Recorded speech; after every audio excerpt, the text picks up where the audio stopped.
Hey there. Hello. So I'm a dummy. Okay. Wait, remember you're not. I am in this case But because, what did you do that was dumb? well, I slept in and I did that all weekend. Every time I sleep in, the same thing happens. One, I have really weird dreams whenever I sleep in. It's like my brain runs out of material and it's just like, I don't know, here's something terrifying. Yeah, it's filler episodes. Yeah, very weird stuff. And then I wake up and inevitably my neck hurts and my head hurts. So I Yeah. did that all weekend. Nice. It was pretty dumb. I'm getting into my I don't know, it's still a little bit toned down, but like I stayed up till maybe 1:30 Ooh. and slept till like 10:30. See, that's what I wanted to do, but I just kept sleeping. Yeah. No, I just haven't gotten into my old summer patterns were like stay up till 3. You just fully cycle back around. I've done that before on Yep. certain times. Just stay up to go ahead and watch the sunrise and stuff. Take a sneak peek at what the early risers do. Well, what are we talking about today?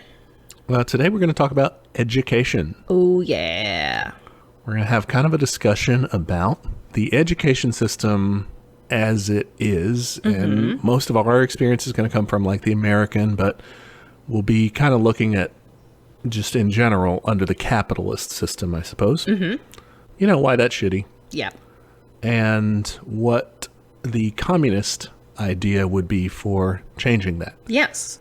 What would education look like in a communist future?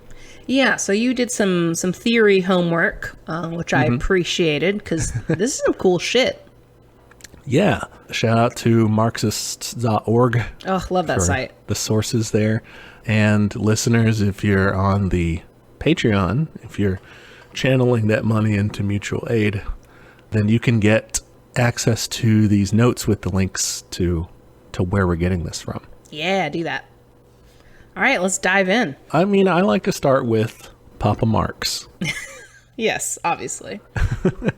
And in an address to the International Working Men's Association in 1866, he was talking about basically what would education look like? What are the socialists for in terms of education? He talks about kind of how that would be administered and this idea of combining, and this is a common theme we'll see throughout, combining like academic learning, mental education, he calls it, and physical or bodily education, and like work education too. Yeah, I saw that. So, yeah, the idea of a very holistic view of education where it's not just, rote memorization. It is also like encouraging movement and the technical training. I mean, a lot of this episode I feel like is going to remind me of the previous episode with the dispossessed. Yeah. And if you haven't listened to that, it's just the one before this, and it's about a very cool sci-fi book. And in their society, that was definitely how education worked. Like, if you're interested in something, you just do it. And also, kind of everyone learns various trades, like, welding or plant stuff. Well, there's a word for that, horticulture. Yeah. Or agriculture or Yeah. machinery, sewing. There Art. was all these. Yeah. And it's like there were no requirements. You just kind of did what you were interested in doing. Yeah, and I feel like that would be great because I was talking about this with my friends the other day that school is so limiting, and it Yeah. was very set up to be that way. Like if you were a band kid, that's all you could do, and basically like your elective periods made it so you could only have really one, maybe two electives. Yeah. And this occurs to me, I guess, because we had a similar experience in that we were very much in the advanced courses track and trying to do like GPA boosting things so that we could, get into / get scholarship money for college. Yes. Right. That's another limiting factor. You, for one, can't be involved in too many things because you won't have time to devote to your classes or whatever. You also have to like take the right courses. You can't take like Yeah. you shouldn't take like shop or something because it's not worth as much. Yeah, definitely. And depending on how your school is funded, like I was in the art program there and it like kind of sucked. And like we just knew it. We just knew we weren't as important as band. We knew we weren't as important as, obviously football. And the reason band was important was because of football. Like it's just this weird hierarchy of activities. And it was just very limiting and like the theater department was super underfunded. It was like it was so weird how that played out. Yeah. That's another thing we'll get into, like the funding structure and stuff. So yeah, Marx's idea basically, that's what I pulled from his discussion here. He had this idea of, because I think at the time they were doing child labor. I mean, because when I read this, I was like, wait, is he for child labor? Like, what is happening? So he said, he has this: no parent and no employer ought to be allowed to use juvenile labor except when combined with education. And then that's where he says, in education, we're saying mental education, bodily education in terms of exercise, and technological training. And that could be almost like an apprenticeship kind of model. Yeah, that's what I'm thinking. Because like he has the kids divided up by age, like 9 to 12, 13 to 15, 16 to 17. And then like within those groups, you kind of gradually have a little bit more work. But I think he's reframing the work in terms of like, this is not work that we're doing like, get as much as you can out of this kid for profit. Yeah. This is like work that helps the kid like develop skills. And helps them decide what they're interested in too. Because that was another very challenging part of school and still is. It's like, we're telling teenagers like, hey, decide what you want to do for the rest of your life. Like, that's not fair. Yeah. And it's kind of worse. I don't know. This may have been around when we were in school, but now, at least in the district that I'm in, they have like kind of mini majors. They call them like tracks and stuff or concentrations. And like you can, do like a business concentration. You can do like, in middle school? Not in middle school, in high school. But like we educate them about it because I'm in 8th grade. So they go on. So they're about to do that. Yeah. And they're like, they're sitting in this class and they have no idea anything at all in terms of what they're going to do, really. They might have like a leaning, but... Oh my, I can't imagine talking to like a 13-year-old about like, do you want to be a business major? Right, yeah. Oof. Anyway, yeah, so that's kind of Marx's idea, is helping to kind of blend these, blend things that people think are quite separate. Academic learning with learning what you're going to do in the future. Yeah, and I think with that blending, there is that shifting of values, kind of like we talked about, like everything will be kind of equal in terms of importance. And that'll be really good for the kids too, because like kids are good at different things. Like you have people who are emotional learners, you have people who are like kinetic learners. So like that'll be, I think it'll help them flourish, because like you can be good at any one of these activities and multiple activities. Yeah. And it's crazy because our current system doesn't really appreciate that at all. No. It's very hard for a young Gemini who was interested in everything to pick just one thing. Yeah. What's up next? Our next reading is from Bebel. All right. In 1879, and it's treatise Women and Socialism. Cool. Which is cool. Yeah, we should just read that, I guess, sometime. For sure. He's talking about the kind of ideal.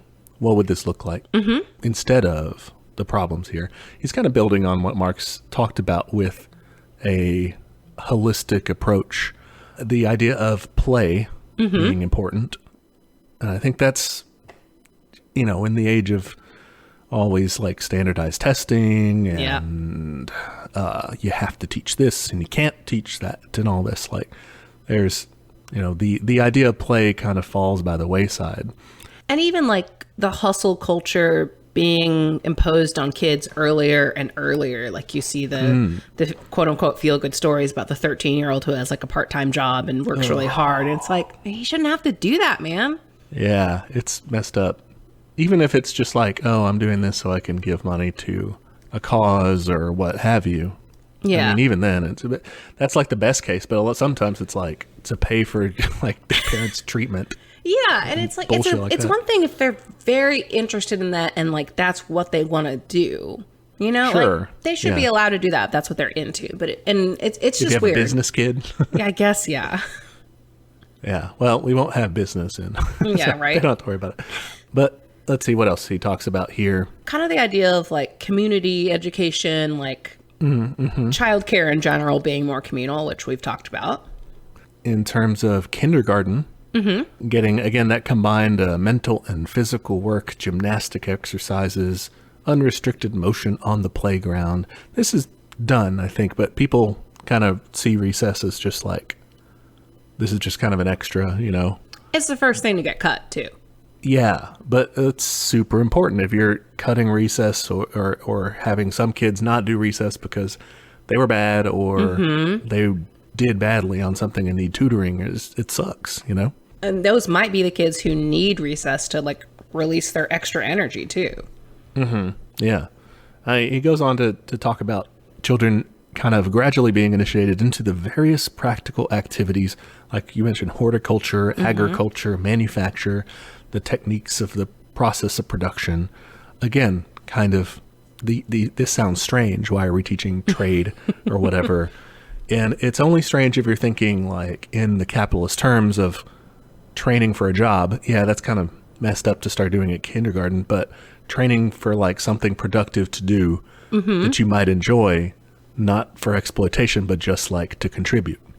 Yeah, I think it's about exposing them to multiple options. So in a different reading that we're going to get to by May Wood Simmons, they talk about the idea of, at a very young age, starting to teach about labor in general, including like at home. And we've talked about this before too, the idea of instilling kind of the idea of the common good through labor with like chores, basically. And I think this is kind of part of it, exposing them to all these different like technical career tracks, being like, hey, this is like a good job and this is going to contribute to the society in X ways, so that they don't grow up like looking down on like janitorial services or something. Yeah, exactly. Yeah, this is useful. This does a good, it's like how people say the Richard Scarry jobs, you know? Yeah. Jobs that you can actually see people doing versus like, this is an office worker. You know, it's like, You're a marketing manager. yeah. Not to say, you know what I mean? People have to work however they have to work. Yeah, no, I get you. And there would be administrative tasks in And we'll have some communism, propaganda to manage. too. Yeah. I'm sure we'll somehow have paperwork. I will be designing the labor app where you can sign up for different jobs and like put your days off in there. I'll be running for PCD or whatever, PDC. Yeah, you're going to be DivLab. Yeah, but the app side. You can just call the app DivLab. I probably DivLab. can. That's a great startup name. Yeah. All right, jumping back to this Women in Socialism reading. Do we miss anything? Yeah. Well, one of the things that he brought up is an attack that people were leveling at socialists at the time, and you can kind of see strains of this in the modern day too.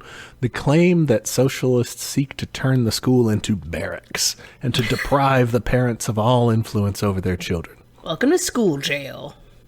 Which that is just regular school, which we'll talk about too. Well, yeah.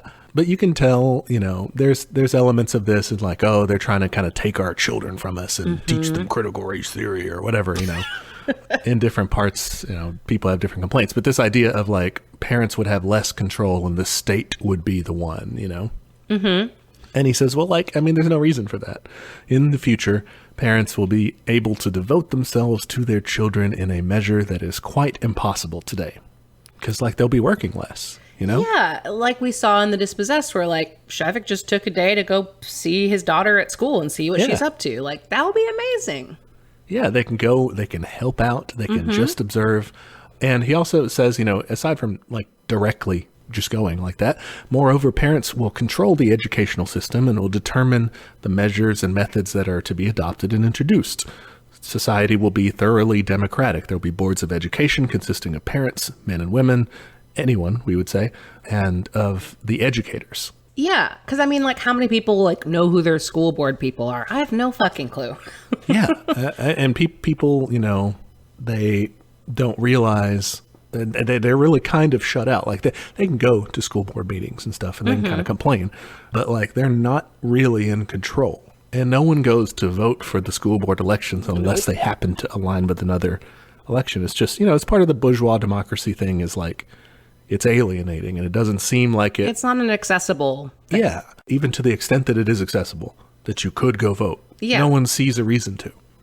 Yeah, and it's also because education is so tied up with like the general city's budget and funding methods, which are just like super opaque and confusing and fucked up. Yeah, yeah. Half things go into the police anyway. So whatever you're left to fight for, whatever scraps there are left. Honestly, yeah. One thing this kind of reminds me of, and I think some of the other readings reminded me of this too, is kind of the pandemic learning. Granted, this is for like wealthy white people who could afford to like stay home or like hire an au pair or whatever. Yeah. But I read a lot of parenting columns and like teacher columns, and they were talking about how a lot of people formed their pandemic pods for the purpose of education. And it was these really small groups of children, like, you know, like 4 kids or something. And they would have to figure out how to homeschool them. And a lot of times that kind of curriculum ended up being more applicable because it's just like, we're at home. Like, all right, let's do math by baking or, you know, whatever it is, like more holistic learning instead of more abstract. Yeah, because of the setting, sort of. That makes sense. Yeah, it's like you're kind of limited. I mean, I guess you could just be like, here's a math workbook, but... Right. That's interesting. Yeah, like you said, very limited. Yeah, not a lot of people got to do that. Opportunity, yeah. But if everyone could, you know, if you had that, if your kid's school was just your neighborhood, you know, yeah, and they could just go outside and fucking like, let's document the plants in the neighborhood or whatever. And it would, yeah, it's more relatable too in that way. It's not, you would face fewer questions of when are we ever going to use this? You know, why am I learning this calculus? Yeah. Speaking of the smaller size, that's one thing Bebel mentioned here. It starts out weird. He says, you know, the training of the rising generation should be provided for in the same way as the training of the soldiers is provided for in the German army. Yeah, that first sentence made me like back up from my laptop a little like, ooh, okay.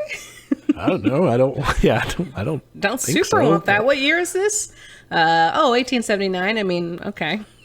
It's still still problematic. But he clears it up and says, here one officer has charge of from 8 to 10 men.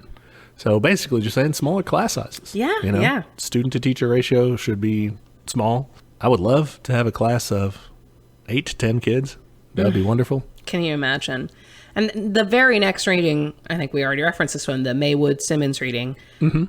Education and socialism. Yeah, so they're talking about problems that exist in 1901. And it's like, geez, has anything changed? Oh, yeah. Because they're talking about overcrowding and how it basically serves capitalism, it's underfunded, and like all these issues where you're just like, yeah, I mean, check, that's right. Yeah, and they're saying, you know, the teachers, they like can't really customize anything. They can't really learn about these kids because there's so many of them. I mean, even you don't have to get up to 40 or 50. I mean, like if you've got a class pushing 30, it's hard. Yeah. So like everyone's working at a different level. Yeah. Honestly, a lot of times what you end up doing is you kind of teach to the middle. Yeah, that's all you can do. Just like hope the ones behind catch up and hope the other ones don't get too bored. Yeah, and that's just because of overcrowding, you know, not enough teachers, not enough. They also talk about underfunding and stuff. And again, yeah, this is 1901, but we can totally see this today still. Yeah. One of the things in this reading that I like is it brings up this idea of one of the goals of education being freedom. Yeah. This also reminded me of the Dispossessed too. For sure. This, you know, idea of responsibility to each other being freedom. Education being, you know, tied with this idea of freedom too. The freedom for each one to develop their own methods of thought and their own initiative. To express in material form their inner being. So I think maybe to drive this point home, we could maybe back up a smidge and talk about, I think we've mentioned this before on the show, is that how school is basically how you make more workers for capitalism. Yes, it's social reproduction. Yeah, it's like we need somewhere to put these fucking kids so that their parents can work. And also we want these kids to eventually work. And this is, again, funded by society pretty much, funded publicly in some way or another. It's not like the businesses are really paying for it directly, but it's like free employee training kind of for them. Yeah, definitely. And we already talked about how boxed in it makes these students. It really just kind of hammers them out into a shape that can slot into their factories or wherever. And you don't have to think about this nefariously, like they're twirling their mustaches. How can we get more workers or anything?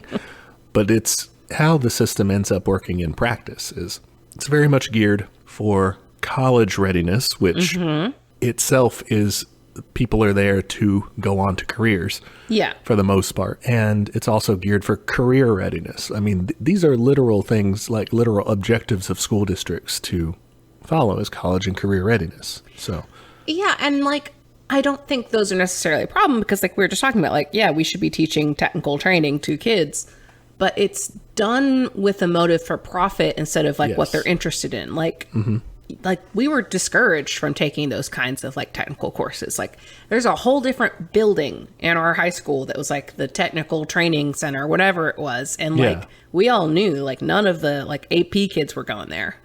It was like a weird segregation thing. It was physically separate from there. Yeah. The career and technology building or something like that. Under capitalism, that's what schools are going to be geared toward. Because that's what society is about, is making sure that people make a profit, making sure that there are workers to make the profit from, all that. Under socialism, under communism, we're moving to how could just serving people. And still providing labor, but it's for the community and not for profit. And it's like, how can you best help the community? I mean, helping yourself is helping the community. It's no longer about like, how can I fit myself into some weird slot to make somebody money? Instead, like part of doing good work to like improve the community is doing work that you like because you're a part of the community. If you're like feeling shitty, you know, that's not great. I mean, sometimes you're going to have to like go into the labor brigades or something, but like that's also service, I guess. But it's not like we want you to be toiling away at something you hate. Exactly. Yeah. Because if you're enjoying what you're doing, you're going to be better at it probably. So yeah, I liked this quote. Education under socialist conditions would produce men and women, not machines. Yeah, we're looking to make people who like learn for the sake of learning and also for the sake of helping other people. Yes, human beings. We're not machines, not cogs in a machine or however you want to put it. Yeah, not working for profit again. Oh, I like this quote too. This is from John Dewey, and it says, education should be a process for living and not a preparation for future living. I love that because as someone who has spent a lot of time with a 4, now 5-year-old, that is how they live their life. It's just like completely in the moment. Yeah. And they're going to ask questions every fucking minute of the day. And it's like kind of fascinating to watch that happen up close and just like see this kid like learning as like a really organic process. Like whatever you're doing, he'll ask questions about it. And you're just like, what is coffee? And you're like, all right, let me explain coffee. Like, it's like playing the alien game where you like, it's like he's from another planet and doesn't know what things are. Yeah. No, that's great. There should be this more natural process, I guess, to learning. Because in the author here goes on to kind of talk about school as being kind of alienated from real experience. It's a whole separate environment. It's a whole big chunk of your day. It is like, it's like a different world. Yeah. You turn into school mode, you go to do the school thing, and then you go out to real life, you know? They're saying those should be more unified. Kind of that holistic thing we were talking about before. Did you hear Jeff Bezos' quote from the other day? No. He dislikes the term work-life balance and wants Amazon's workers to be more like a circle. And I'm like, did you just watch Sorry to Bother You and like not get the point? And you're like, I want to do that. Oh my goodness. That class of people is just diseased. It's so fucked up. Literally, like he's going to start offering Amazon homes within the next 5 years. I'm calling it. Sure, yeah. He's like, well, yeah, why can't we just live here? Yeah. It's going to be like Alexa powered homes. Like everything in there's from Amazon. Like all your fucking shitty appliances are from Amazon. All your clothes are Amazon. It's going to be it. That's what's going to happen. That's wild. I'm going to call it now. Well, I mean, that's how it'll be like on Mars if we go with... Oh, fuck. What's his face? Elon Musk. Yeah. Ugh. Maybe we can get jobs, though, in the company radio system there. And yeah, just start some propaganda. Anyway, yeah, moving on to education. Yeah, back to education, though. I like this point that he brings up, too, that basically even mutual aid is curtailed in school because if you're trying to help someone, you'll get in trouble for it. Like, it's cheating.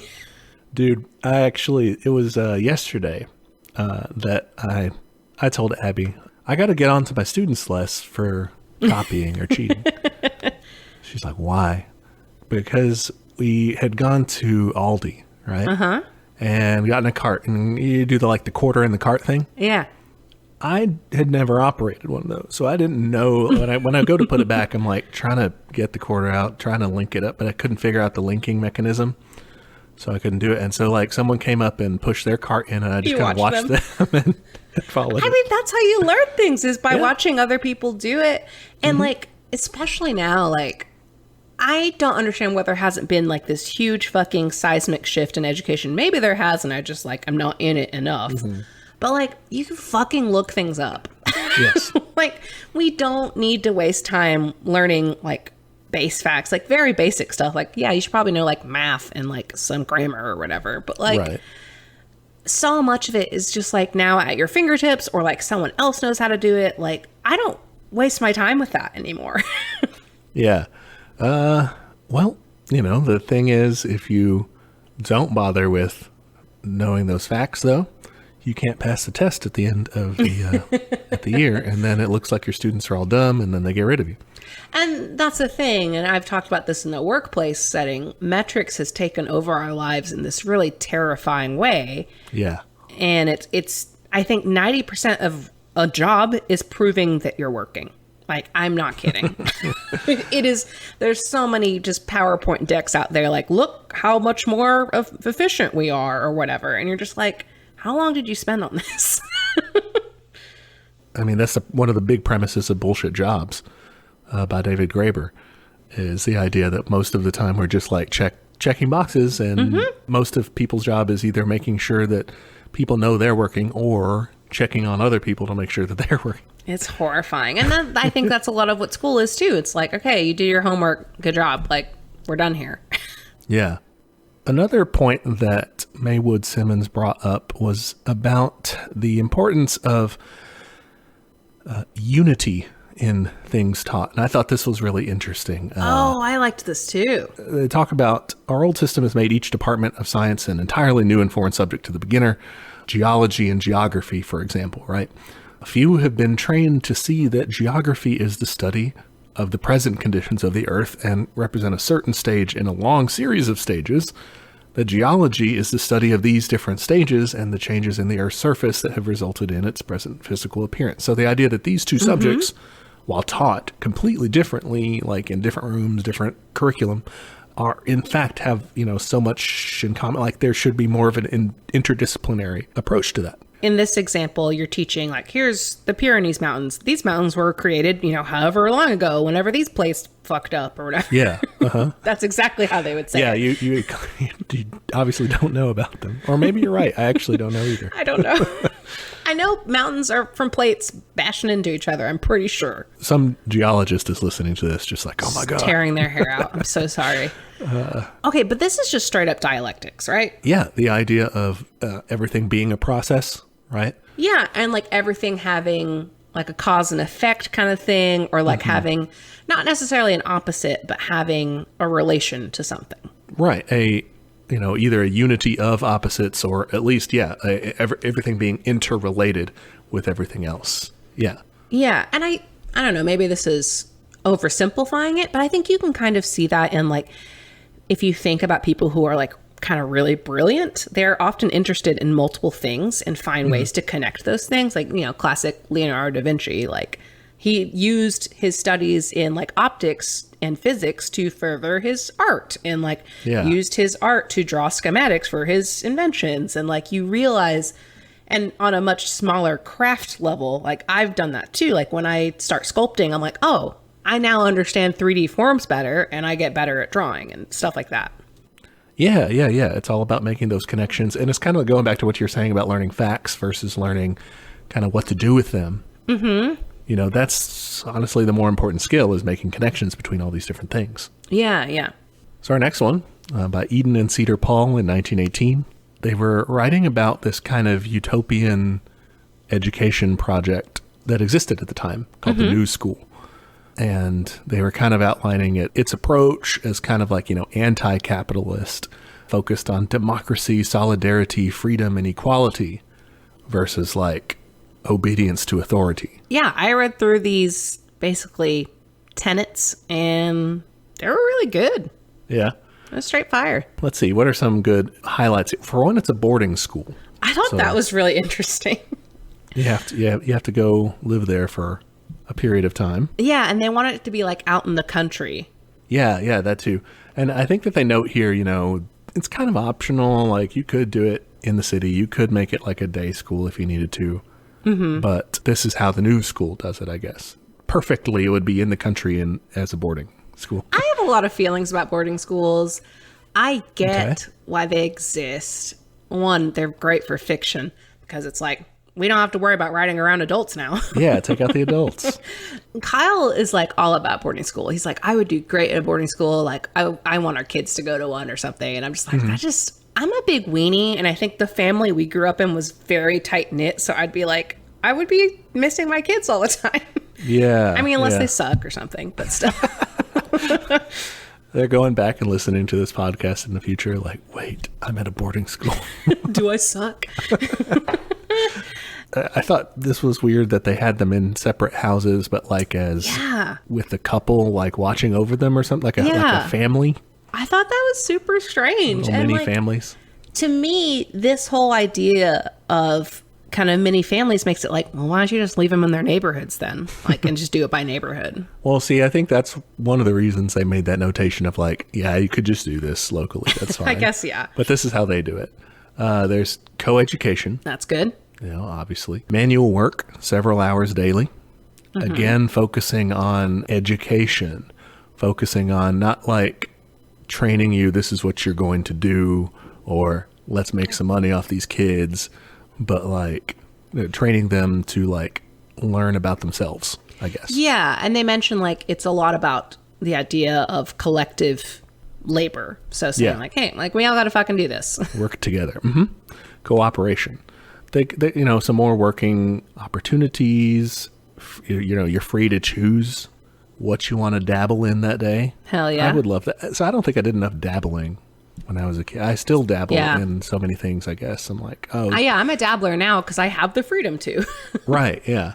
I think that's great to be able to do, though, as part of the educational process. They talk about exercise here, camping and excursions. I thought that would be cute. Fun. I would not enjoy that part. Maybe I would if I grew up with it. But sure, that's the thing, yeah. The aim is to secure a general culture of the judgment rather than an accumulation of memorized facts. Hey, they know what I like. I liked this one. Yeah. It's based on a child's personal activities, i.e. knowledge is not poured into them as water is poured into a jug. That's great. Just like, what are you into? I'm not here to tell you what you need to know, It's a conversation.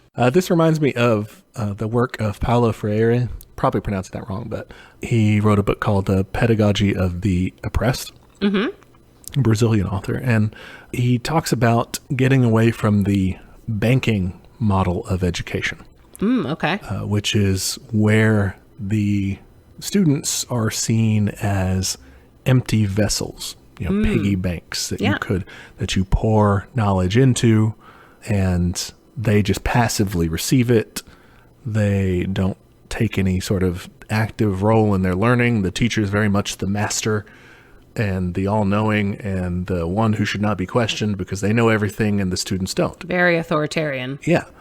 And he says that's bullshit. We should have a more cooperative learning model. Wow. I need to start reading this book. I'm not going to lie. I bought it for the pod and fell asleep on the first page. So I'm going to try again. I didn't know it was about education. So yeah. Yeah. So the only punishments take the form of endeavors to make the child understand how it has erred and how it may do better in the future. That is so good. And honestly, in my limited childcare experience, I find that to be much more effective. Like, kids are way smarter than we give them credit for. And they're learning how to be empathetic. They're just like little selfish monsters and they don't understand that. And you have to take time to teach them like, hey, this hurt my feelings when you did that. Please don't do that. Yeah. And that's effective, you think? I think so. Yeah. I mean, granted, the kid I hang out with is like 5 years old, so he probably understands more than like a 2-year-old would. And I don't know what the hell you do with a 2-year-old. Well, I'm not in early childhood education, so. But yeah, no, that's a good approach, I think, the idea, getting away from punitive and getting more to the real purpose of education, raising a human, Yeah, definitely. Overall, these tenets are all fire. So look up this reading if you want to read more of them. The Independent Working Class Education by Eden and Cedar Paul. Next. Oh, I like this book title. The ABCs of Communism. Yeah, by Bukharin, Nikolai Bukharin, and Probozhensky. Teach me that communism. And this is written in Soviet Russia. Oh, okay. In 1920. It starts out with a denunciation of capitalism, of course. Classic. I did like one point they brought up here that resonated with me. It's talking about how it tries to create a controlled population. Mm-hmm. And they say they're trying to raise the generation to have devotion and respect for the capitalist regime. School is like super fashy. I don't know if anyone else has realized that, but it's like, let's say the pledge every day. And like, it's, the increased presence of police in schools. The total authoritarian kind of style of teaching and discipline that's just like, because I fucking said so, Yeah, and there's the kind of the hierarchy that's visible. It's the teachers, the assistant principals, the principal.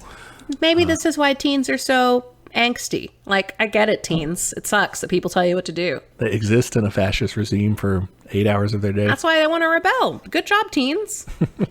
I would tell you it gets better, but you have like a career to go to and you'll have a different tyrant to serve there. Oh, yeah. Hopefully you get a chill one. Yeah. Or one that doesn't pay attention much. But I mean, there's other elements too, like kind of and these could be good, like school spirit and stuff like that. Could be good if it like served, if you were in a commune, you'd want to have like a sense of community pride and things like that. But another element of this kind of like, and it's innocent, it has an innocent kind of wrapping, but like school spirit in terms of like, oh, we're going to beat the other team, the enemy. So you have like a pep rally. Those are kind of, they're a little fashy, yeah. A little messed up. I think school spirit is training for fascism, for sure. I don't understand it. Yeah, nationalism, for sure. Next, Bukharin gets into the contradiction or maybe the conflict between parents and society. I thought this was interesting. This very much got into the dispossessed thing by talking about the expression my daughter or my son or my child. The idea that there is parental ownership of a child in terms of their education. And I think you see that today with people like pulling their kids out of school if they're going to teach race theory or whatever. Yeah. Which no one does, but still. No one does that. He says here, they give expression to the parents' view that they have a right to educate their own children. From the socialist outlook, no such right exists. The individual human being does not belong to himself, but to society, to the human race.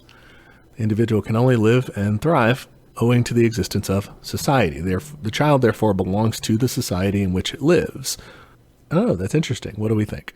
My initial reaction was like a little bit, just because I got those anarchist leanings. But I'm like, no, if I think about it in an anarchist lens too, like there is still that idea of like solidarity and mutual aid. And like there is a great dependence on having a functioning society. So I think it kind of works. I think it's that... I don't know. I still think if you really want to fucking homeschool your kid, then you can. But I think you're doing that with the knowledge that you're losing out on some of the benefits too. Yeah. I mean, the counter argument may be, should we let kids be, deprived of that on the decision of their parents?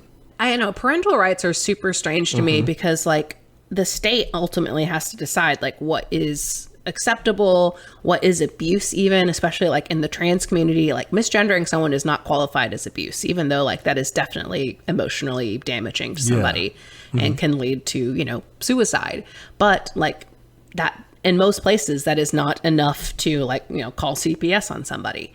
And it's just really, when you have a capitalist state, they're going to impose their values on it. And so I'm hoping that in this society, we would all say like, well, education is an important enough value that we think everyone should have it, I guess. Yeah. And you wouldn't be allowed to homeschool? I would think so. Yeah, like you're saying, if we have these universal values that everyone's entitled to, you shouldn't be able to deprive anyone of that just because they're too young to fight back.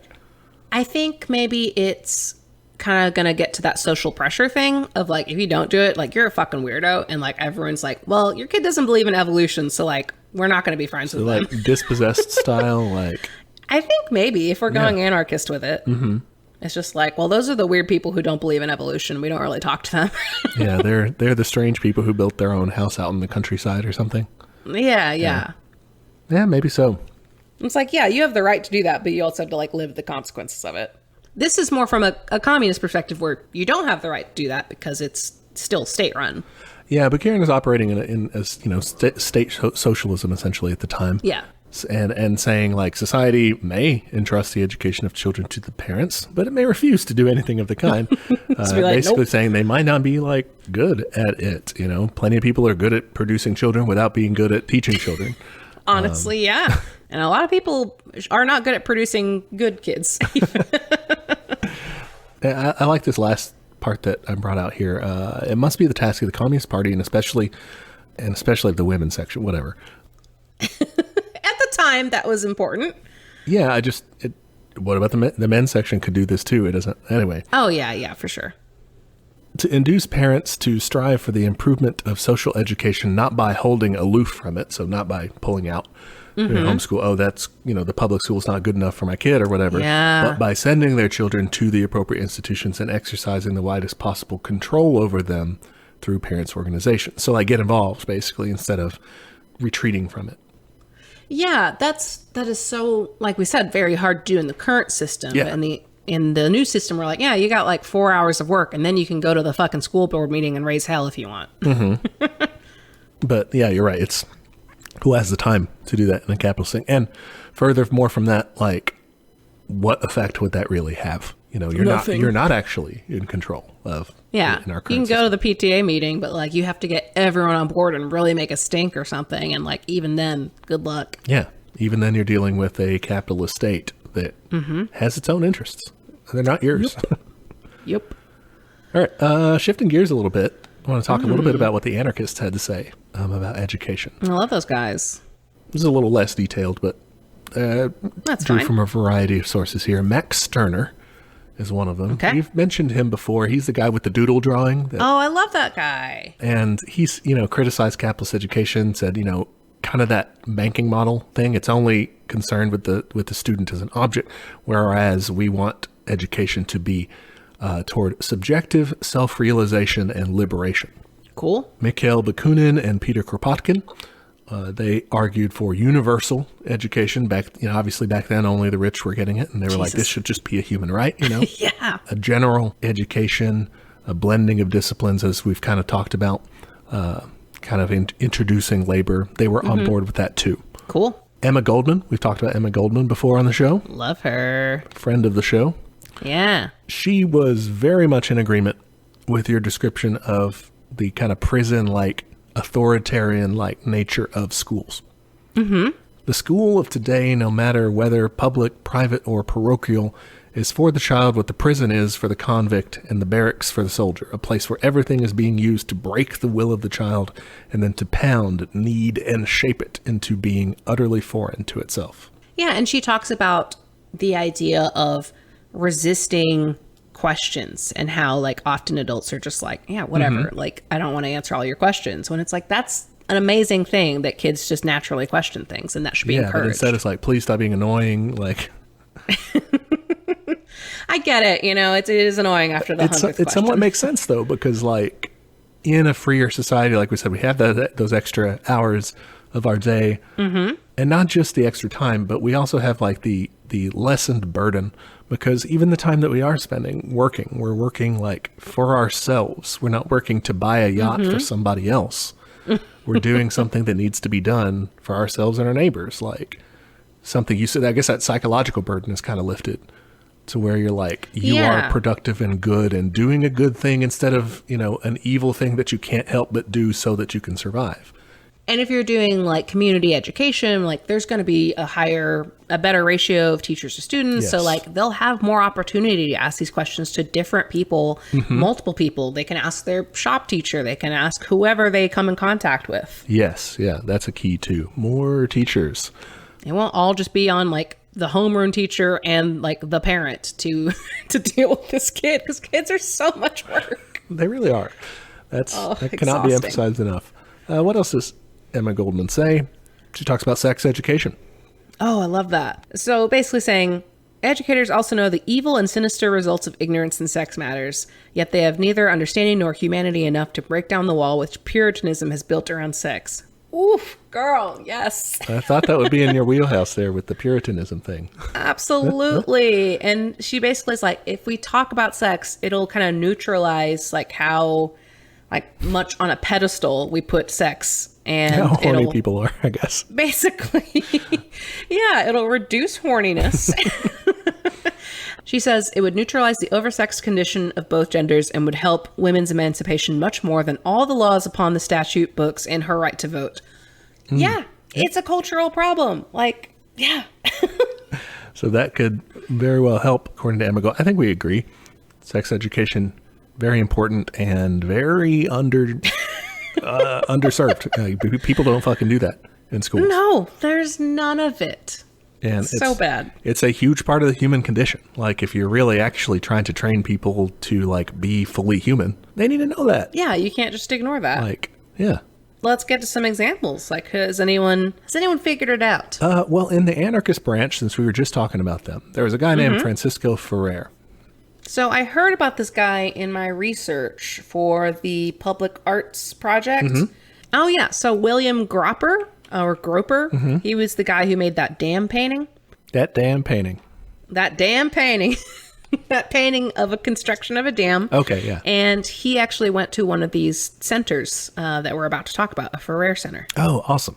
Yeah, so Francisco Ferrer, he was an anarchist from Barcelona. It was there that he founded La Escuela Moderna. Ooh, very modern. And yeah, the modern school, providing a secular, as opposed to, because the church ran a lot of schools there. Oh, yeah, that's another thing. A secular anarchist education, had no punishments, no rewards, no grades, no exams.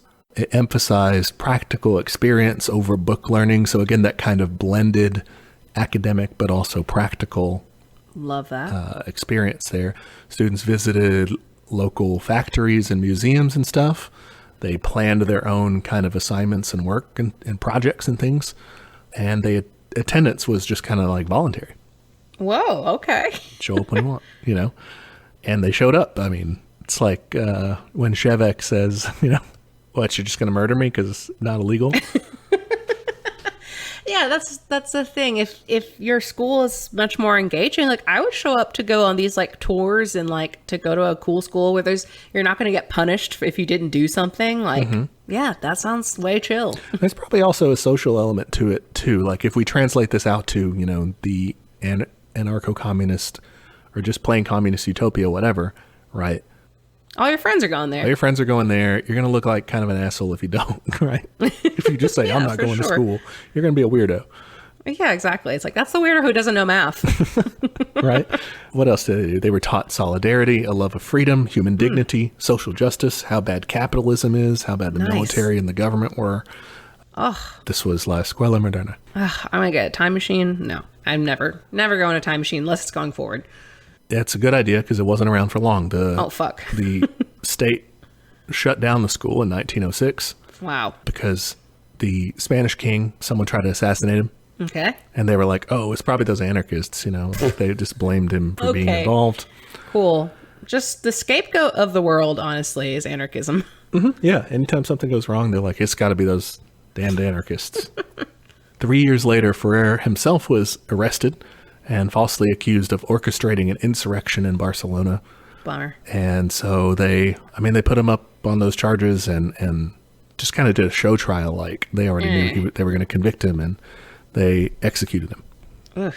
And so he's kind of an anarchist martyr. His school model spread throughout Europe and the U.S. and in South America too. And in the U.S., that's where you were talking about the Ferrer Center that they set up. That's so cool. Ugh, I wish those were still around. Yeah. There are kind of like free school movements and stuff like that. Like there are some weird kind of projects in this vein out there. They're not very accessible, I don't think. But this is not the same thing, but I know... Sorry, I'm going to talk about my nephew a lot in this episode. I love him. He's looking at a school, or his parents are looking at a school that's like on a farm. And so like half the day is school and then half the day is like working on a farm. Dope. That's awesome. Right? That's so cute. All right. Let's transition then to some other examples. For these examples, we're going to use state socialism. All right. Okay. So existing, previously existing actual socialist projects and socialist states. So one, the Soviet Union. What do? They got like really good at literacy, right? They did. Yeah. We covered that in one of our previous episodes about what life was like in the Soviet Union. Mm-hmm. That was the Lickbez literacy campaign. Okay. That was like the liquidation of illiteracy, I think, is one of those Soviet shortenings where they take the first of each word. They love that. They love a portmanteau. Yeah. And that was crazy in terms of literacy rates. They go from, in the Tsarist times, you had 37.9% and 12.5% of males and females, respectively, in terms of literacy rates. That's how many people could read. And by 1939, they had 90% and 72% men and women. Holy shit. By 1950, they had universal literacy. Wow. That's crazy. So, I mean, it's a gradual process, They were going through the Civil War and everything. It didn't happen overnight. They had other stuff to do. Yeah. And then they have, the World War, they have a ton of shit happening. So they managed to do that through a huge campaign. And I think, the literacy campaigns of communist states, I think, is important to bring out because, that's a huge part of being able to do any sort of education, right? I think further than that, education is a part of how you can do actual democracy and a working people's government. Yes, yeah. Unless you're going to physically go to every single meeting, you have to be able to read somebody's stances and be able to read, like, what's going on. Yeah, for sure. So what did they do to actually, make that big change? They did literacy quotas for different sections of society. And we want this many for the peasantry, this many from trade unions, and so on, setting goals, Okay. And they built reading rooms in villages across the country. They would have what they called red readers, which were local people, somebody locally who could read, who would go there and kind of lead these discussions about the news, about party publications and propaganda and stuff.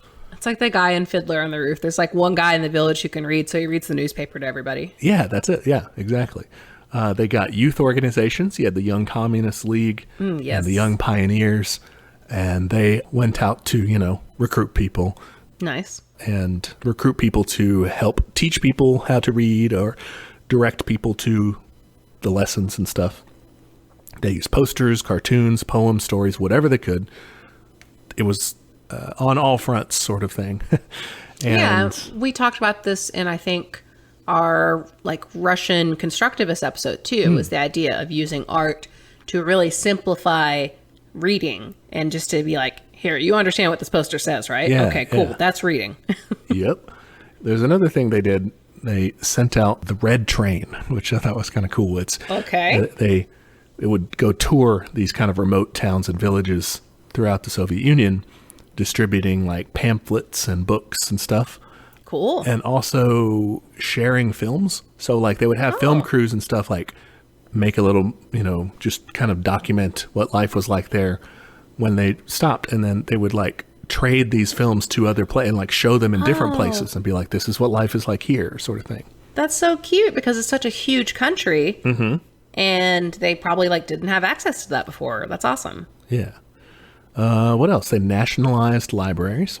Delicious. All right. That was really early on, 1918. Nice. And Lenin was obsessed with libraries. I found this interesting. He wrote this thing in 1913.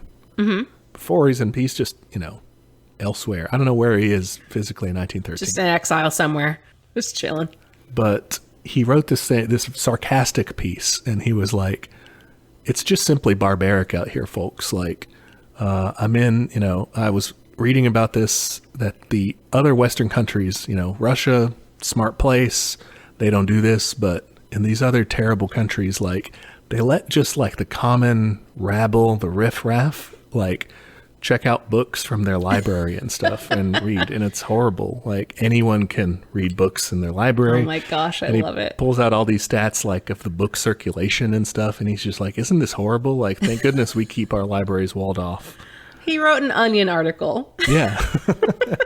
That's really good. And then later when he's in charge, he's like bothering the People's Commissar for Education and saying like, hey, what are we doing with the libraries? Like, we need to make sure the libraries are like pushing books out to people. Like, we need to get circulation up, make sure people are using the libraries. Like, we don't even have any data on this. Like, come on, like our numbers are not good. We need to pump them up. Like he's like micromanaging to try to get the libraries going. That's so cool. We've talked about it before on the show. Libraries are super important. Yes. And it's just interesting that he was so so geeky into about it. Yeah. That's cute. So one big thing was separation of church and state, right? Yeah. The church had a big leading role in education in Tsarist times. What few people were getting educated. They, did away with that. Like the church was out. The curriculum based on church and Latin has been swept away. Co-education has been introduced. Nice. I mean, you see that today too. Like the most prestigious high schools are probably parochial schools still. Like the very fancy preparatory schools or whatever. Yeah, yeah. I mean, there's nice public ones too, but like those are like the Harvard tracks, Yeah, the ones going to the Ivy Leagues and all that. Okay, so overall, like we touched on this just now, how the overall system was structured. It was guaranteed, a constitutional right to everyone. Nice. From primary through university. Wow, through university. Love that. It was, universal. We said it was co-ed. It's compulsory for 10 years. Okay. So you had 10 years compulsory, and then you would either go to like vocational school or university. But you didn't have to, I guess. We mentioned the People's Commissariat for Education. That was who ran it. It was initially under Anatoly Lunacharsky and his deputy, Nadezhda Krupskaya, Lenin's wife. Okay, yeah, I was like, I know that name. Yeah, so Lenin's wife was the deputy People's Commissariat for Education, and she had been involved in education before the revolution and everything. So yeah, nice. It wasn't just here's something to do. She was experienced. It wasn't just a nepotism. Yeah, an interesting thing I found was in university students, they would kind of do something out of the dispossessed. They formed student construction brigades. That's very dispossessed. Love that. And they would on their holidays and stuff, they would go and do like these building projects. That's so cool. I don't know. I guess overall their structure, that was the main thing, was it's universally provided and all the way through university, like the whole thing. Yeah, and including childcare, which we've talked about before. Yeah. Childcare also covered. I guess it was really cheap, really affordable. We mentioned that. So that was another big deal too, yeah. Yeah, because that's huge because it like prepares kids to go to school. We don't want to say with any of these examples that they're 100% perfect. They were doing what they could, but these are some things we can, I guess, learn from, Yeah, and we can clearly see there was a big upwards trajectory towards literacy, which is not to be metrics focused, but a very important benchmark, obviously. Right, yeah. Another example that we have also talked about on the show is Cuba. Yeah, their literacy brigades. Yes, yeah. These guys really went all out in terms of their literacy campaign. In 1961, their year of education. Nice year. They used the teachers to train up literacy brigades to go and teach people to read. And I mean, in 1 year, they already had kind of a high 77% overall literacy, but that's like way lower in like the countryside and shit. Yeah. They go to 96%. Nice. In a year. In a Jesus. year. Yeah. They build literacy centers all over the country. They teach more than 700,000 adults how to read and write. Jeez. And it's very like grassroots, it's very volunteer. Tons of women participate in that as well. Nice. Some other things to pull from Cuba, though, they, in terms of education, spend about twice the amount of money on education compared to other Latin American governments. They're around 10% of their gross national product. I want to see our little budget breakdown. Oh, man. At the federal level, it's going to be a pittance. All right. Found it. If you want a comparison point, the United States GDP, we spend approximately 6.2% of it on education. This was from 2019. So yeah, not great. Not that much. I was kind of skimming the stats on this, so I'm not sure quite the year and everything. But I had a student-teacher ratio of 12-1. Oh, wow. Yeah. That's great. Half the Latin American average. They had scores well above the regional average in language and math skills. Keep in mind, they are doing all of this. They're also providing education programs for former sex workers, for women working in domestic labor, or maids or cleaning or whatever. They're providing free daycare and housing. Oh, wow. All that they're doing while under, the destructive U.S. trade embargo. Yep. So they're doing all this with, half the resources. Yeah. Yeah. They have a mandatory free education through 9th grade. And then you have, again, either vocational or 3-year college prep. And again, everything's free. University's free. It's tough to get in, I guess, admissions, but. Yeah. And then, you see the result of that. They made their own fucking vaccine. So, Yep. It's going okay over there. Although I did see a headline that called it homemade, as if they're I don't know, in a kitchen or something. It's like bathtub wine or something. I made you some prohibition vaccines. Right. Well, they'll do anything to delegitimize their project, I think. It's insane. Talking about the experience maybe on the teaching end. Yeah. Right, what's that like? For teachers in Cuba, moral, ethical, and civic conduct are seen as important as academic achievement. Teachers kind of, with that low ratio, they're able to kind of figure out what's going on with the kids. If they are coming in late, or hungry, or what do they need? They're kind of more in tune. Every school has a school council made up of teachers and parents in the school and other professionals in social and health kind of areas to figure out, what do we need here? How can we run things better? That sort of thing. And that's great because most schools now don't even have a school nurse or a school counselor. Which is crazy. Yeah. It's insane. Where do you get your nasty pads from? The big diaper ones. Teacher training and professional development. I thought this was interesting. It's ongoing. They have 2 days of in-service training a month and weekly on-site activities. And teacher evaluation is also different there too. It's a collective process involving peer review and emphasizing development rather than documenting things that could lead to dismissal. So it's we're trying to help you and we don't want you to go. We don't want you to leave. Yeah, we want to get someone else. We want to help you be a better teacher, That's awesome. Yeah. Because the way we treat teachers here is really bad. Yeah. I mean, and it's very dependent, I guess, on where you are. Yeah, for sure. But I mean, it's real easy if you're in a bad situation for administrators to make sure that you're not coming back, Yeah. So I thought that was cool. Yeah, very cool. I love that. Final example, I just want to include this because of how it turns out, is Mongolia.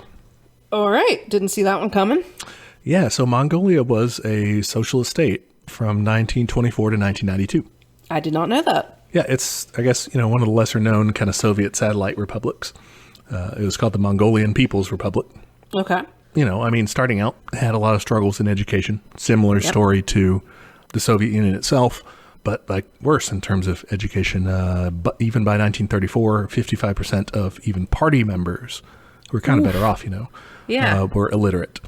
And only 15% of kids from 8 to 17, ages, were in school. Oh, wow. That's not great. Yeah. So the party starts building tons of state schools, and by 1968, they had achieved universal literacy. Holy shit. So 34 years just did it. And boom. Yeah. Dang. That's a generation. I think that's slower than Cuba did it, right? But still an accomplishment. It was very expensive for the government, but they built modern schools and dormitories in every district so that every child, even in real remote areas out on the steppe, could go to school. They had some of the lowest student-teacher ratios in the world. And then came the collapse of the Soviet Union and the Eastern Bloc countries and all that. Dang it. The end of the People's Republic, they transitioned to capitalism. Oh, man. And they closed a ton of schools. Okay. They cut teachers' pay. Enrollment plummeted. Dropouts soared by 2,300%. Between 1989 and 1993. So it's clear what happened, Yeah. Their education system has since recovered, somewhat. But now it's again a capitalist education system, so it's more unequal. It's got all those problems again. Yeah. Ugh, that sucks. Yeah. Weird how we never hear about this stuff, huh? It's interesting. Super weird. All right. So some examples. We've talked about kind of the theory underlying it, some of it. There's a lot more. There are a lot more examples and a lot more theory that we didn't get into. Yeah. This is an overview. Yeah. All right. Fun time. Fun time. What would we do if we were in charge of the whole thing? I guess, do we want to zoom out and say, okay, what if we were in communist utopia? Mm-hmm. What would education look like? I think so, yeah. All right. Let's do it. I mean, I think we can definitely take inspiration from a lot of these readings and examples. So, like, obviously it's free and it's universal and, all the way through college and, graduate school. However long you want to keep learning, like, you should keep learning. Yeah. Or you go back to learn, like, as an adult or... Definitely. Or even, not even just in universities, but like adult education of any sort. Like, that should just be there. You should always be able to go back and be like, you know what, I'm tired of whatever it is I'm doing. I'm going to try something else. Yeah. I think another point that was brought up several times that I liked was the idea of the community being in control of the educational system. I definitely think that's important. I think throughout this, we saw people try to do it in different ways. Like, okay, we'll just create a whole new community that's just about education. I lean more towards like the local model of like wherever you live, that is your school districts, I think would be much smaller and much more locally controlled. Yeah, that makes sense. I think it's interesting because you run into the question of like, okay, but do we want people to decide also like what the standards would be at a local level, or would we want more like uniformity, or how would that work, That's a good question. I think it depends what model you're in. If you're like in a socialist model, you probably have more of a standard like curriculum. Yeah. If you're full anarchy, it's like, well, what the fuck does our commune need right now, Yeah, that makes sense. So, I mean, and if you think about in anarchism, you would kind of have, to the extent that you have like coordination with places, it's like voluntary and stuff. So you might like, as part of your federations of the various communes, have like an agreement on what your education. Yeah, I think that would make sense because you'd want everyone to like learn the same language, for instance. So like you can continue working with other communes. So I think that would be important to have some sort of standard. Yeah. And if you're doing trade, or if you're using products and machinery and whatever technology from different places, you want people to be educated about them. I don't know, like you want you want to use the same like standard of measurement or whatever. Yeah, I guess. Or like, if you get a placement somewhere else, you want to be able to slot into whatever it is they're doing over there. Yeah, and I guess it's not so big a deal. It's not like people are going to be like, no, we don't want to learn here. We want to be the dumb commune. Like, we're the smooth brain commune. Yeah. People are going to want their kids to be able to grow as people, and contribute. And I think the rest of these tenets that we're probably going to be discussing, like they're all are focused on, like a growth-based mindset instead of like an inhibitive mindset. Yeah. So I think everyone's going to be down for that. I can't imagine, I don't know. Maybe there's some sticklers out there that's like, we need more math, but like, chill out, man. You can teach your kid more math if you want to teach your kid more math. Yeah, and if your kid wants to learn more math too, I think that's a big part of it is it's not limiting. Yeah, and it's less hierarchical too, right? So it's not just about, and it's really not even centered on what does the parent want for their kid, as much what as does the kid want. Yeah, what does a kid, because they should have agency too. Yeah, talking to teens out there as always. Love our teens. We have a lot of teens.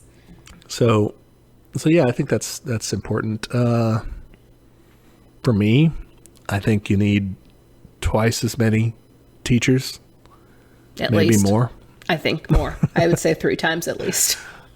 Because you got to get those. I mean, you got to get ratios down. You got whatever the system's going to look like overall, it needs to be more closely focused on, like, I was reading, for example, I think it was in East Germany, and I forget what grade level it was, but part of like their feedback for their students, like as like report card stuff, was a teacher essay where the teacher would like be like, here's like strengths and weaknesses of your kid, and like they would write a letter to you about your kid base. I'm like, I would have 130 letters to write. It would be a form letter. Yeah, no, it'd be horrible. Yeah. And that's the thing, like you're talking about the ones where they're really checking on how the student is doing at home and things like that. Like you don't have the opportunity for that in the current system. You can barely build a relationship with these kids. You're just like trying to pump them full of information so both of you survive. Yes. Yeah, for sure. So tons more teachers. Definitely. The question arises, where do we get them? Where can we find all these teachers? Are they growing them on trees? What's up? Well, good news. People are going to want to be teachers because, like, you're going to be taken care of. So, like, you don't have to worry about making money. So it's fine. Yeah. So you're not like, oh, but I'm going to get paid like shit. Yeah.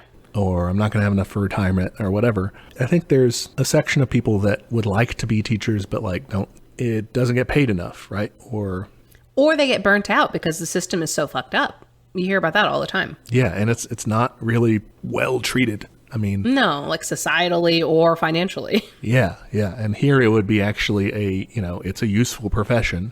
Yeah. I think it would be a very respected job. We want all jobs to be respected, but still. Well, sure. But some jobs just aren't going to exist anymore. Like the insurance agent has to figure out something else to do, Yeah. Another thing I'm thinking, if this is a much more holistic education, I think people in the community would just swing by and teach whatever it is they know how to do. Like I would definitely be teaching classes like in the art center or whatever. Yeah. Maybe that's part of your manual work rotation. It's like, all right, every decade I'm going down to the school and I'm teaching them whatever it is that I do. You have career day like every week. Man, so this would be more of an emphasis then in education on teaching pretty much all students how to teach. Ooh, yeah, because not everyone can do that, Right. like that. Not everyone's good at that. And so give people like the basics of that. And it's obviously it's a choice. Like if you're working, if you're very introverted or very scared of, you just you don't think that would be for you, whatever, don't do it, Yeah, that's fine. But like, I personally love teaching when I get to do it, and I haven't gotten to do it like very much, but like I love leading workshops and like doing like ally training stuff for work, and like it's something I enjoy doing. So like if I had that opportunity, I would definitely take it. Yeah. So I think that's something we got to include is within education, exposing students to the kind of the basics of how to teach and allowing them to kind of pursue that if they want. And even that could be part of like the age groups. Instead of having like strict grades, I'm sure there's going to be lots of cross-pollination of like, I don't know, older kids, do you want to teach the younger kids how to read? Like, go for it. Yes, for sure. That's awesome. As far as getting those armies of extra teachers, I figure one good idea would be to take current teachers and convert them to like teacher educators, How to be a teacher. Yeah. Because again, you're going to need to take like the former bankers and stuff and like get them jobs as something else. How big are those industries? Just gone. Just gone. The health insurance. I love how everyone views it as like a gotcha. And I'm just like, oh no, I'm waiting for that to happen. I cannot wait. Yeah. You just want, there's just going to be no. All the health insurance people are going to lose their jobs? Yep. Cool. Is anyone out there really fucking passionate? Like anyone has a huge boner for being a health insurance agent? And let me tell you, if you do, you're like, well, I'm providing a service. I'm helping people make sure they get medical care.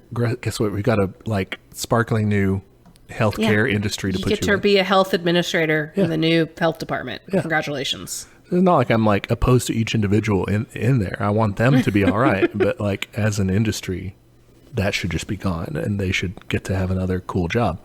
Yeah. Paraprofessionals. All right. Okay. So teachers' aides. Yes. Anybody, really any of the staff working in the school. We need tons more of them, more special ed teachers, resource teachers, all these guys. Yeah, for sure. School psychologists. Oh, yeah. Well, yeah. Yeah. Nurses, custodians, everything. Yeah, and especially with paraprofessionals, with like the teachers' aides and stuff, they don't get paid shit. Like they get paid terribly. It's like an internship or something. Well, yeah, it's like it's I don't know, worse than I don't know their pay rate exactly, but it's crappy. It's like shit. Yeah, and I mean I don't know because I think with these sorts of positions, the not teacher but in a school positions. A lot of people do want to work with children, but don't want to be like the center, like the, they're just not interested in that. And that's, I think this would be a good opportunity, a good way to get people to serve the community's education needs in the way that they're comfortable with, without necessarily being the teacher themselves, Yeah, and like if you have this big expansion of education, like you have a lot more, like we were talking about, a lot more electives, except they wouldn't be electives. They would just be like a lot more things to do. You could be the recess person and you just like are supervising kids during recess, you know? You could, like I said, be one of the professionals that come in just to work with the kids for a day. Yeah. The kid help supervise various sports or music, art. All kinds of stuff. Or we're talking early childcare, like that would be way better funded. And so like if you're more interested in that side of things, you could definitely do that. Yeah. And that could be integrated too. So it doesn't have to be, it can be kind of attached to schools and you would also want schools and stuff to be very local, like you said. So those, daycare centers and stuff would also be very local, and they could even be within the same kind of complex to kind of share some of that support of like the nurses and everything. Yeah, for sure. I just want a big ass community center with all this shit. Yeah. Like Shevik had, whenever they're like, oh yeah, there's an orchestra practicing in the same room that we're doing our like teaching, like our learning circle, basically. Yeah. Like that would be cool if you could just be like, yeah, I'm going to go pop over and see what the musicians are doing today. We want an Animal Crossing island. Yeah, I want an Animal Crossing. We just want to hang. We just want to chill with some good vibes. We're going to abolish the Nook Brothers, though. Sorry, we can't have a store. I just get to take everything in there. But we can't have money. That's true. I was thinking about that. So in the transition, obviously teachers, anyone working in education, anyone working in education, like on the front lines of it, should be paid more. Anyone working in administration, I'm going to be honest, they get paid kind of a lot. So they do. They don't really need to be paid anymore. But then once you move on from the transition and you're in the commune, when you're in the, the workers' state, and then just anarcho-communist heaven, when everything's good. Yes. You don't need to worry. I mean, like, there's no compensation or anything like that. You're just working for your community. Yeah, sounds great. Now I'll zoom in, though. Okay. Kind of talk big picture, right? Zooming in, what is a classroom? How does that look any different? I think it's going to vary day to day. I think some days it's like, all right, we're going on a field trip to wherever, I think it's going to be much more fluid and flexible. Like I said, you have different people coming in. I mean, it could be almost like freestyle learning center, like, all right, we're all in here, go wherever you want to go.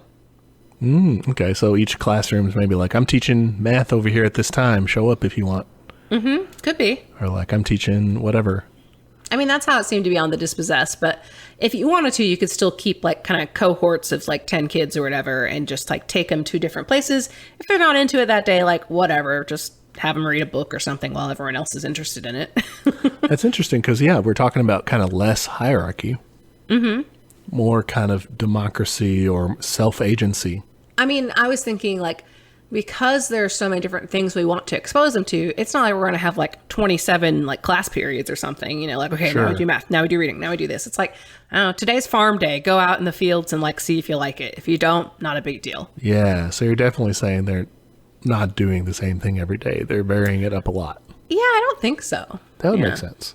I mean, you would still, because I'm thinking though, maybe I'm being kind of wouldn't they just murder each other sort of thing. Is like, well, what's I don't know, to an extent, because like you do want to make sure everybody does learn math, right? So maybe there's like half the day is like, okay, we got to learn like some math and some reading, like some basic stuff. It's like just part of the day.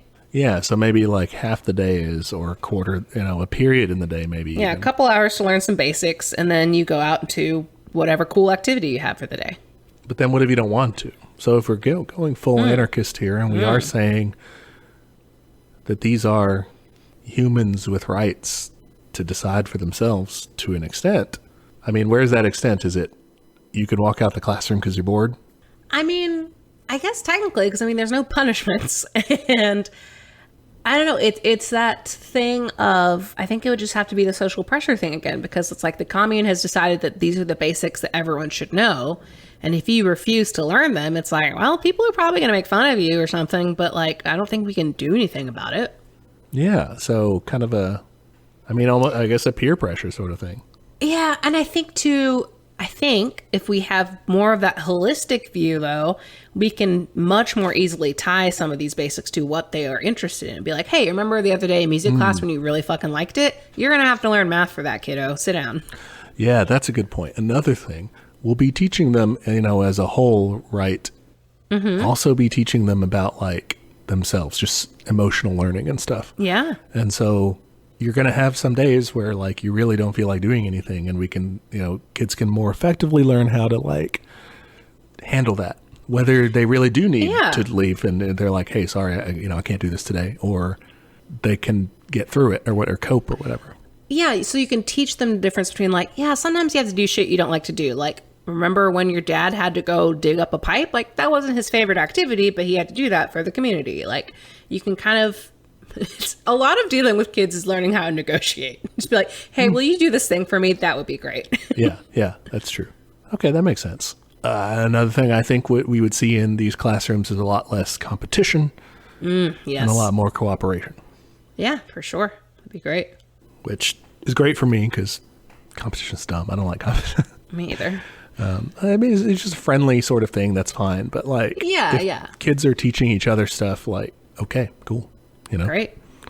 Obviously, we said no rewards or punishment sort of thing. Grades can also just, you do want like a way to assess kids in some way, students, right? Yeah, I think it's going to be more of like, hey, your kid's really interested in, farming or whatever. Like, maybe you should take them to more farms on your day off or something. Just really more like letting the parent know. And I'm assuming the parents would be more involved anyway, but just like letting them know, like, here's what your kid's into, and like, here's what they're good at. Here's what they're not so good at. So like, if they're working on this and they get frustrated, like, here's why. Yeah. But it's less, I guess it's overall, again, maybe it's just less high stakes. Like, you're not saying you better do this or you will fail, Yeah, I think it's more of a, maybe not filtering is the right word, but it's more of like an informative process of just like, here's where they're at, here's what they're into, here's what they're not into, here's what they're good at, here's what they're not good at. And like, kids will kind of self-sort into what they're interested in and what they want to pursue.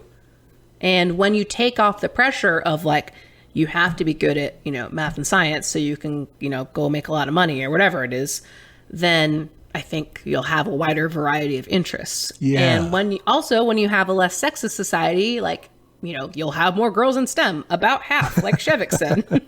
Yeah. That is swiftly becoming another touchstone of our podcast. I know. I love that book so much. It's like open veins for us, It is, yeah.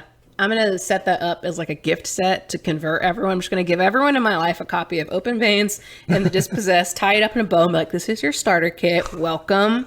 Come talk to me after you read this and we'll stay up all night and yell. Yes, there you go. But I like what you said about, you don't have to make a bunch of money now. And I guess what you're pursuing, you said there's going to be a wider variety of interests. I agree. Cause like, whatever you're pursuing, and a variety of things, but like whatever you choose to be, maybe your main thing for now that you're interested in is just because you're interested in it, not because of some external thing. Like, yeah. And the freedom to know that can change because so many people feel trapped in their careers because like, well, I fucking have this resume that I got to maintain and like, I got to maintain the retirement fund. And you can just be like, you know what? No, I'm done with this. I'm going to go learn something else.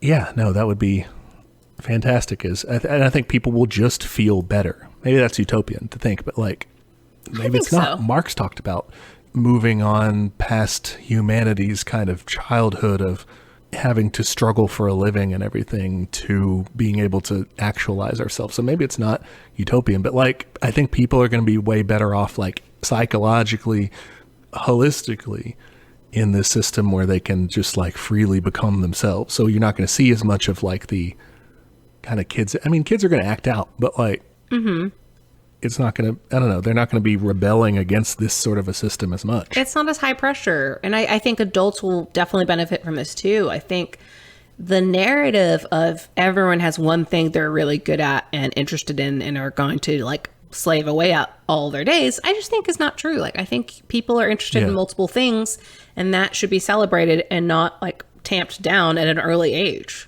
For sure. This is a beautiful society we've built. Can we go there now? I'd love to go there now. Not to the current Earth, which is like on fire or whatever. I guess the ocean, but still. I think we covered it all right. That's what education would look like under communism. Obviously, we in the examples, maybe we kind of covered what that transitionary period might look like, whether it's in the anarchist sort of sense or in the state socialism sort of sense. We lean anarcho pretty heavily. I read a review recently that was like, Marxist-Leninists, don't listen to this unless you want to get an aneurysm, and like, that's probably accurate. I'm pretty anarcho. Yeah, I still like the Marxist-Leninists, but... I like him. I'm just pure bisexual, man. I'm like, if that's how it happens, great. If the other way, great. I'm up for everything. That's fair. It's not that useful to the left to worry too much about labels in terms of getting shit done first. I mean, we're all just going to die of capitalism if we don't fix it. So we need to work together. If however the fuck it happens, I'm fucking down. Yeah. Since we talked a lot about education and teens, I wanted to give a quick shout out to a listener. Oh. We have a listener in Sweden named Lily, and she's like 13 years old and is very into our podcast. And her mom emailed us to tell us how much she likes it and just, saying thanks, basically. Awesome. Great. Yeah. So shout out to Lily. Thanks for listening. Yeah, for sure. Keep up the fight over there in Sweden. Yeah. It's good to hear praise. Yeah, I love it. Alongside criticism. Yeah, sure. All right, what are we doing next week? Next week, we are watching a movie. Hell yeah, what are we watching?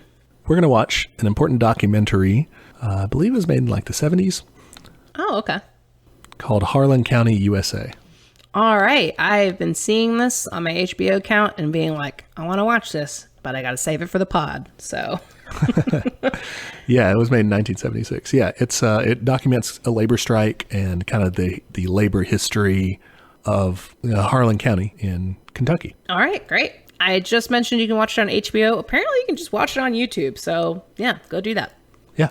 Okay, well, in the meantime, you can find us online. We are on Twitter at teachcommunism, Instagram at teachmecommunism, or you can send us an email, teachmecommunism@gmail.com. Any of those places, you can send us questions for future episodes, suggestions for topics, just straight up compliments. I will always shoot those directly into my veins. Yeah. And feedback, like if we're not being Marxist-Leninist enough. Or... That's fine. I get it. No, we've gotten some really good critical feedback at times. So yes, that's true. For sure, do it. If you want to do that publicly, you can leave us a review on Apple Podcasts, rate and review. Really helps people find the show, and I love it. Yes, validation. Please. We are on YouTube, if that's your preferred listening method, or if you know someone who that's their jam. And we have a Patreon for $5 a month. You get access to all of our notes, including the backlog. And so this week you'll get our theory, the theory that Grady looked up and I made comments on. That's an important part of the work. So yeah, you'll get access to that and the backlog. And at the end of the year, all the money from that goes to a local mutual aid fund. Thanks for being an awesome comrade in learning.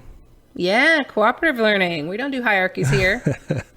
And listeners, thanks for tuning in. You guys can catch us next week on another episode of Teach Me Communism, where the class struggle is always in session. Bye, y'all. Goodbye.